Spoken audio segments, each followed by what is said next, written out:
Shalom untuk saudara pendengar yang dikasihi Tuhan Yesus Kristus. Selamat siang dan salam sejahtera untuk kita semuanya. Selamat datang kembali di renungan siang dan doa siang pada hari ini.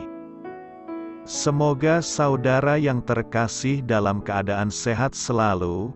Kiranya damai dan sukacita Roh Kudus melimpah di dalam hati dan pikiran saudara saat ini. Sebelum kita mulai renungan pada siang hari ini, marilah kita bersama-sama berdoa. Bapa di kerajaan sorga, terima kasih atas penyertaan yang Engkau berikan kepada saya atas siang hari yang indah ini. Terima kasih telah memberi saya kesempatan untuk selalu dapat bersyukur atas segala pekerjaan yang aku kerjakan. Maka dari itu, saya mohon sertailah selalu diri ini sepanjang hari ini. Terima kasih atas berkat Tuhan hingga saat ini aku masih bisa merasakan kebaikan Tuhan dan buatlah agar bibirku selalu mengucap syukur kepadamu. Tuhan Yesus Kristus, terima kasih pada saat ini saya masih bisa bekerja. Tuhan, saat ini saya akan memulai pekerjaan saya.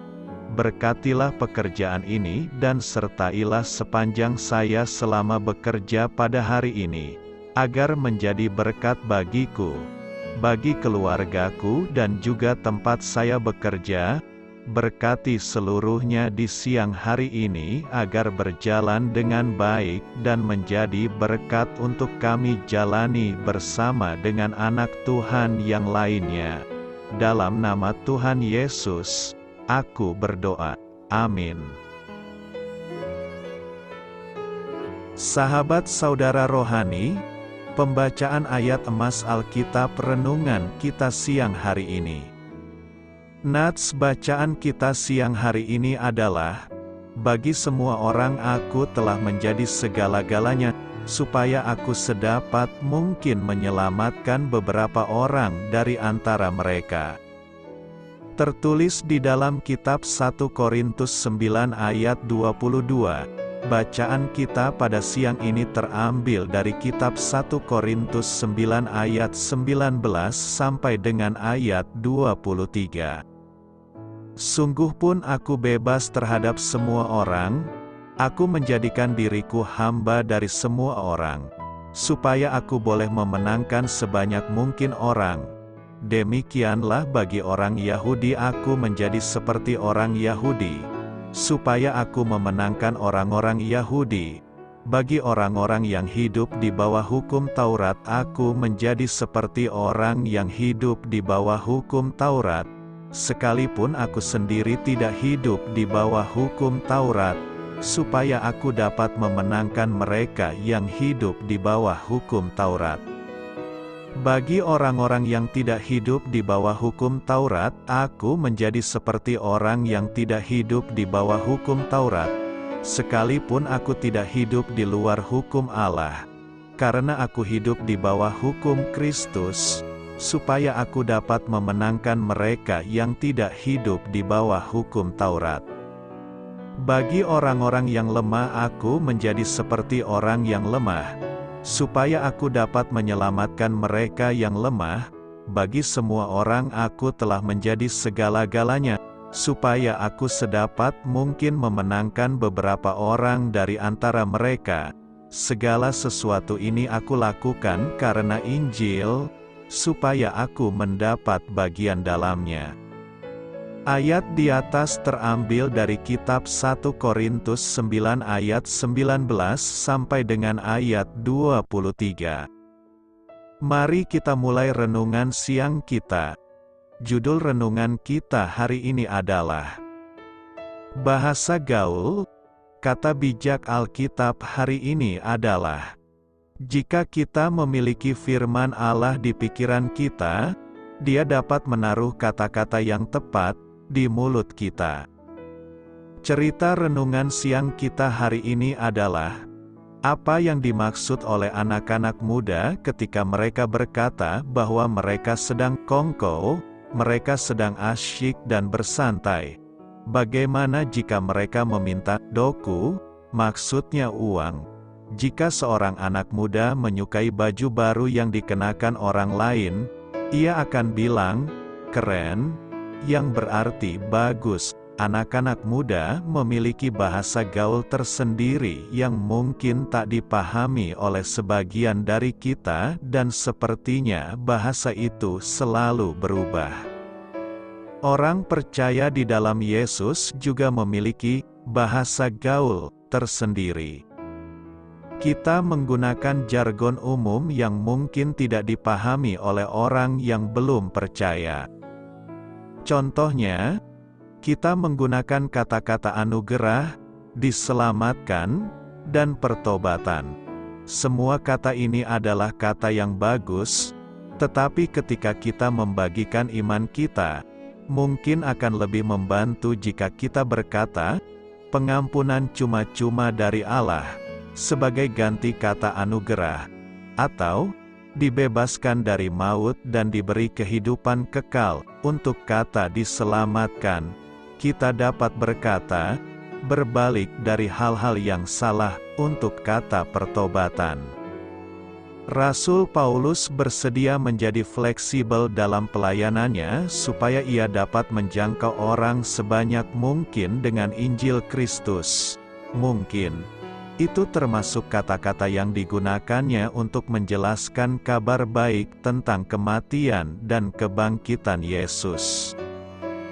Jika kita menjelaskan iman kita dengan istilah yang mudah dimengerti, maka orang lain pun akan terbantu untuk memahami arti dilahirkan kembali, yaitu diubahkan oleh kasih dan pengampunan Yesus.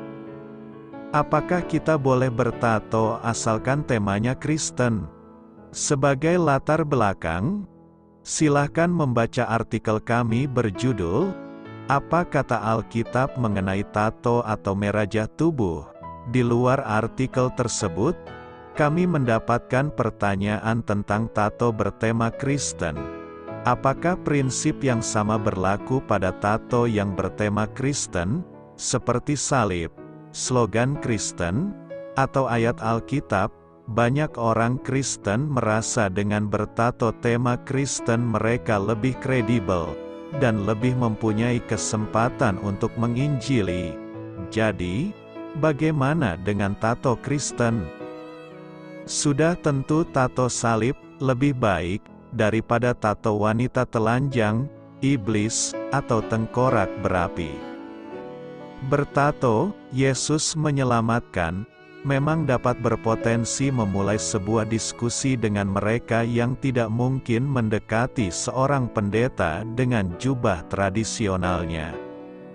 Ada yang mengacu kepada Wahyu 19 ayat 16 dengan berkata bahwa paha Yesus mungkin bertato, "Raja segala raja dan Tuan di atas segala tuan."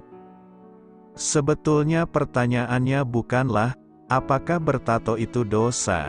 Melainkan, apakah bertato itu hal yang baik dan perlu? 1 Korintus 10 ayat 23 menyatakan, "Segala sesuatu diperbolehkan, benar, tetapi bukan segala sesuatu berguna.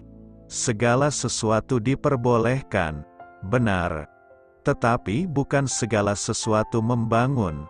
Tato bertema Kristen mungkin diperbolehkan, namun apakah benar-benar berguna dan bersifat membangun?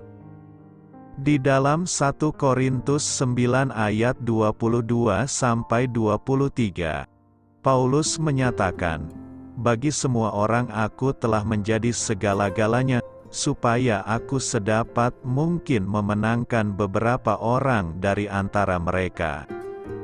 Segala sesuatu ini aku lakukan karena Injil, supaya aku mendapat bagian dalamnya." Menjadi segala sesuatu demi menyelamatkan orang mungkin merupakan satu-satunya alasan untuk menggunakan tato Kristen. Jika sebuah tato membuka pintu bagi penginjilan yang dahulunya tertutup, maka tato Kristen memenuhi kriteria Paulus, menjadi segala-galanya, pada waktu yang sama, adalah sulit membayangkan skenario di mana sebuah tato dapat membuka pintu bagi penginjilan. Jika seseorang tidak mendengarkan Anda karena Anda tidak bertato, maka kecil kemungkinannya bahwa orang itu akan benar-benar menerima penginjilan Anda hanya karena Anda bertato. Dengan demikian, konklusi yang didasari pengertian Alkitab adalah bahwa tato bertema Kristen diperbolehkan. Namun keuntungan dan sifat membangunnya masih diragukan. Seorang Kristen yang ingin ditato perlu berdoa supaya diberi hikmat dan meminta supaya Tuhan memberi motivasi yang murni dan kearifan. Memberitakan Injil kepada segala makhluk. Memberitakan Injil kepada segala makhluk. Memberitakan Injil itu inklusif bukan eksklusif, artinya Injil itu harus disampaikan kepada semua bukan parsial. Injil itu harus diberitakan kepada segala makhluk termasuk di dalamnya kepada hewan dan binatang bahkan juga pada tumbuhan serta manusia. Injil itu dibutuhkan oleh semesta alam. Itulah sebabnya kita harus memberitakan Injil itu kepada segala ciptaan Tuhan. Kitalah menjadi saksi Kristus kepada segala makhluk dan segala ciptaan Tuhan itu. Apakah yang dimaksud dengan memberitakan Injil kepada segala makhluk? Memberitakan Injil kepada segala makhluk mengandung makna tanggung jawab terhadap keutuhan ciptaan Tuhan. Tuhan memberi mandat untuk mengusahakan dan memelihara segala ciptaan. Karena dosa manusia, bumi pun ikut terkutuk dan ditaklukkan kepada kesia-siaan dan perbudakan kebinasaan. Segala makhluk ikut mengerang merasa sakit bersalin menanti kemerdekaan kemuliaan anak-anak Allah. Allah menghendaki pulihnya kembali hubungan utuh dan menyeluruh antar segala makhluk.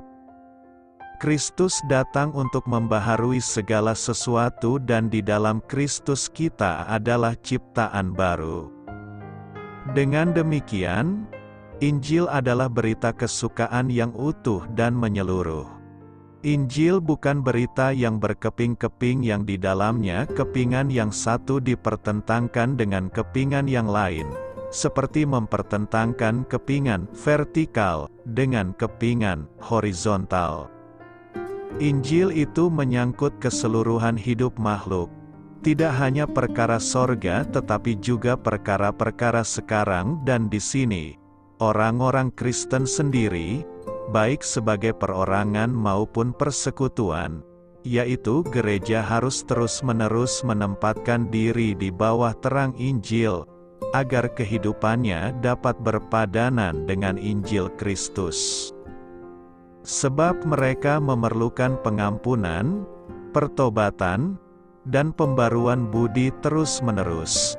Dengan demikian orang-orang Kristen dan gereja-gereja mempunyai wibawa untuk memberitakan Injil kepada segala makhluk.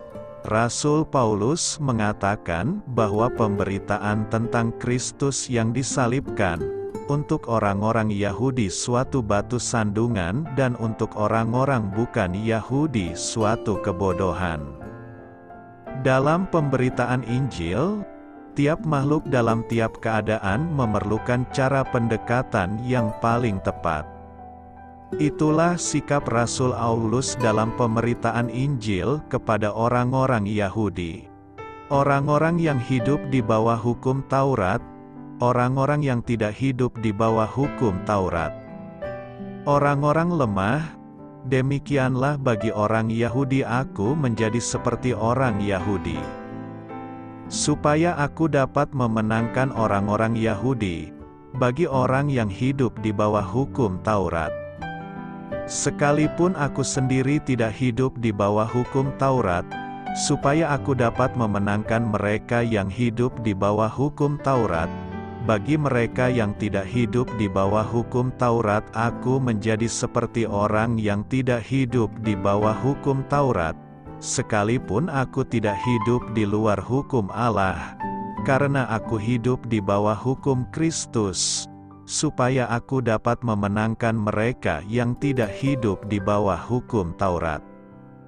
Bagi orang-orang yang lemah aku menjadi seperti orang yang lemah, supaya aku dapat menyelamatkan mereka yang lemah. Bagi semua orang telah menjadi segala-galanya, supaya aku sedapat mungkin memenangkan beberapa orang dari antara mereka. Segala sesuatu ini aku lakukan karena Injil, supaya aku mendapat bagian dalamnya. Dalam masyarakat majemuk, dari segi kebudayaan, agama, bahasa, adat istiadat, tingkat kemajuan, pendidikan seperti masyarakat Indonesia, pemberitaan Injil kepada segala makhluk dengan sendirinya harus memperhatikan kemajemukan dalam cara dan penekanan, dengan menggunakan semua karunia yang majemuk yang terdapat di kalangan gereja-gereja kita. Apa yang bisa kita pelajari dari teks ini dalam rangka menjadi saksi Kristus kepada segala makhluk, yakni: pertama, kita harus mempercayai kebangkitan Yesus. Setelah kebangkitan Yesus, berita tentang kebangkitannya langsung tersiar melalui penampakan Yesus kepada Maria Magdalena dan juga kepada dua orang yang dalam perjalanan. Apa yang mereka saksikan dan rasakan itu pula yang disampaikan pada murid-murid Yesus. Namun mereka tidak percaya akan apa kesaksian dari orang yang telah bertemu dengan Yesus yang hidup. Bisa muncul pertanyaan, mengapa Yesus tidak langsung memberitakan kebangkitannya langsung kepada murid-muridnya? Mengapa Yesus menyatakan kebangkitannya pertama kepada orang lain? Jawabnya adalah, Tuhan Yesus punya maksud, yaitu kebenaran berita tentang kebangkitan Yesus, bahwa lebih baik orang-orang yang ada di luar murid Yesus yang lebih dahulu mengetahuinya. Sebab jika murid-muridnya yang mengetahui lebih dulu, maka berita yang mereka sampaikan nantinya akan sulit dipercayai. Karena bisa saja orang lain menganggap murid Yesus sedang berhalusinasi karena kesedihan. Karena kebangkitan Yesus menjadi inti dari iman para pengikut Yesus, maka sangat penting bagi Yesus benar-benar mempersiapkan murid-muridnya memahami dan mempercayai dengan baik tentang kebangkitan Yesus. Bahwa murid-murid Yesus memang benar-benar teguh meyakini, menyaksikan, melihat dan menggumuli apa yang telah terjadi pada Yesus, bahwa Yesus telah bangkit dari kematian. Hal ini menjadi sangat penting, sebagaimana kita melihat bagaimana murid-murid Yesus saja yang telah bersama-sama melayani dengan Yesus memperlihatkan ketidakpercayaannya pada hari kebangkitan Yesus. Maka pertanyaannya, bagaimana pula dengan kita saat ini? Dan bagaimana pula puluhan ribu tahun yang akan datang? Apakah pengikut Yesus akan tetap memiliki iman yang teguh tentang kebangkitan Yesus? Yesus meneguhkan kita, sebagaimana dikatakannya kepada Thomas, "Karena engkau telah melihat aku, maka engkau percaya. Berbahagialah mereka yang tidak melihat namun percaya." Maka yang menjadi pertanyaan untuk kita gumuli saat ini adalah, apakah kebangkitan Yesus memiliki relevansi dengan hidup kita saat ini? Sejauh mana kebangkitan Yesus itu berdampak pada kita? Atau jangan-jangan kebangkitan Yesus itu sudah ditelan oleh rutinitas? Hanya memperlihatkan kepercayaan yang tidak berdampak apa-apa. Apakah Yesus memang benar-benar hidup pada diri kita? Kedua, kita harus melaksanakan amanat agung dengan baik. Setelah para murid Yesus mempercayai akan apa yang telah terjadi, maka Yesus memberikan amanat. Amanat ini menjadi tugas setiap orang percaya. bahwa setiap orang beriman harus memberitakan kabar baik. Kabar baik itu adalah tongkat estafet yang harus dibawa dan dilanjutkan. Jika kita mempercayai kebangkitan Yesus, maka beritakanlah, saksikanlah. Dalam buku Markus ini, amanat agung Yesus memiliki ciri khas, bahwa kabar baik itu harus diberitakan kepada segala makhluk. Maka tumbuh-tumbuhan dan binatang, bahkan semua alam semesta, harus diberitakan tentang kebangkitan Yesus. Artinya di sini bahwa setiap orang percaya harus memakai kehidupannya menjadi hidup yang bersaksi, yang memberitakan firman Tuhan dalam segala lini kehidupan. Dengan penuh keyakinan kita memberitakan bahwa satu-satunya keselamatan bagi dunia ini adalah percaya kepada Yesus. Di luar kepercayaan kepada Yesus adalah hukuman. Mau selamat? Ikut Yesus, percaya kepada kebangkitan Yesus. Maka jika dikatakan percaya, beriman kepada Yesus, maka harus berbuat sesuatu yang berguna bagi semua makhluk. Ketiga, orang percaya diberi kemampuan, bahwa kebangkitan Yesus telah memberikan kuasa dan kemampuan kepada setiap orang yang percaya, yaitu kemampuan dan kuasa yang berasal dari luar kemampuan manusia. Kita akan mampu mengusir setan-setan demi nama Yesus. Kita juga akan dimampukan untuk melewati banyak malapetaka dan maut, bahkan diberikan kuasa untuk menyembuhkan orang-orang sakit. Mengusir setan, artinya bertempur melawan setan yang menghancurkan kehidupan. Kehidupan banyak orang menjadi lebih baik karena masuk dalam komunitas orang beriman dan mulai menghidupi kabar sukacita Injil. Berbicara bahasa-bahasa baru, artinya mulai berkomunikasi dengan orang lain dengan cara baru. Orang saling mempercayai, saling menghargai karena kita menggunakan bahasa baru, yaitu bahasa cinta. Racun yang mematikan tidak akan mencelakai mereka. Banyak hal yang meracuni kehidupan bersama. Banyak gosip yang menghancurkan persahabatan antar pribadi. Orang yang hidup dalam Tuhan tidak perlu memperhatikan hal-hal yang menghancurkan tersebut. Menyembuhkan orang sakit, artinya memberi perhatian khusus terhadap mereka yang terpinggirkan, khususnya orang-orang yang sakit. Seseorang menjadi sembuh karena ia diterima dan dikasihi. Keempat, melanjutkan misi secara berkesinambungan. Misi itu harus dilakukan secara berkesinambungan. Setelah Yesus naik ke surga, maka penginjilan diteruskan oleh para murid ke segala makhluk.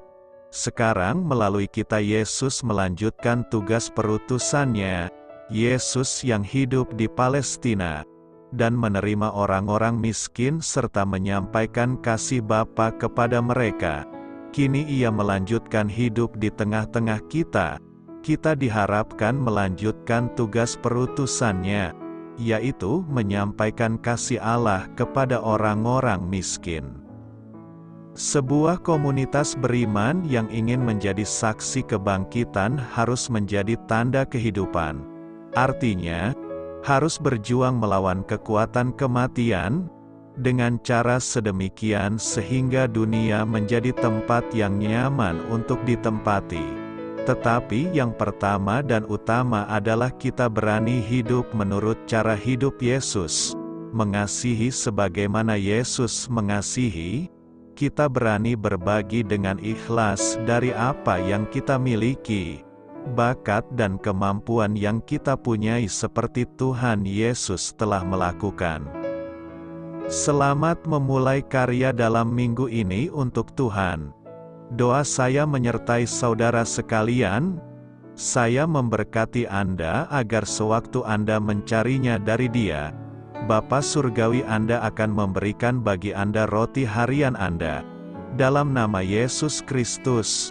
Tuhan yang berkuasa atas alam semesta dan menuntun kita kepada iman yang menyelamatkan, Tuhan Yesus menyertai senantiasa.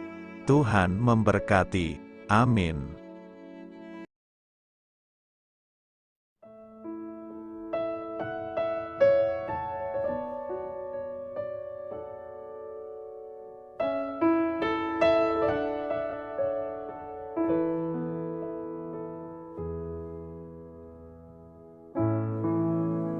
Demikianlah renungan firman Tuhan pada siang hari ini. Semoga menjadi kekuatan di dalam hidup kita dan menjadikan kita pribadi yang lebih sukses. Sebelum kita memulai aktivitas hari ini, marilah kita berdoa. Bapa kami yang ada di sorga, terima kasih atas kasih dan kebaikan Tuhan yang begitu besar buat kami. Tuntunlah perbuatanku agar di sepanjang hari ini saya bisa bekerja sebaik-baiknya, tidak pernah jemu menolong sesama, selalu ramah dan tahu terima kasih, menghayati iman dan mengamalkannya dengan sekuat tenagaku. Semua ini saya sampaikan kepadamu, dengan pengantaraan Kristus, Tuhan kami. Allah, Bapa kami bersyukur kepadamu, bahwa dengan bekerja kami boleh ambil bagian di dalam karya-Mu mensejahterakan dan membahagiakan umat manusia. Kami mohon bimbingan-Mu dalam melaksanakan pekerjaan kami hari ini. Bimbinglah kami agar sanggup bekerja dengan semangat kasih, dengan riang, rajin dan jujur. Terima kasih, Tuhan. Amin. Dalam nama Tuhan Yesus Kristus Tuhan dan Juru Selamat kami, Bapa kami yang baik, kami mengucap syukur dan berdoa. Amin. Biarlah firman Tuhan menjadi pengingat untuk kita semua, bahwa tuntunan dari Roh Kudus akan selalu memberi jalan keluar bagi setiap permasalahan hidup kita, dan memberi kedamaian di hati kita. Amin. Sampai jumpa di renungan siang saudara rohani berikutnya. Shalom.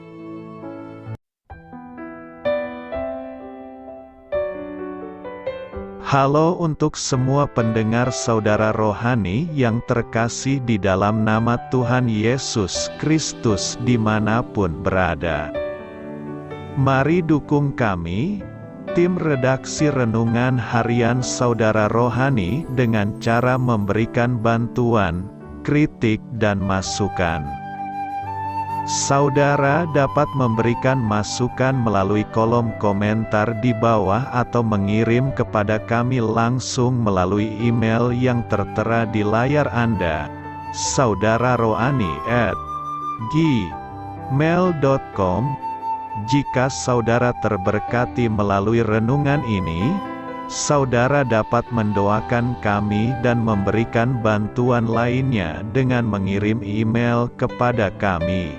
Saya berdoa agar saudara sekalian bahagia dan sehat selalu. Amin.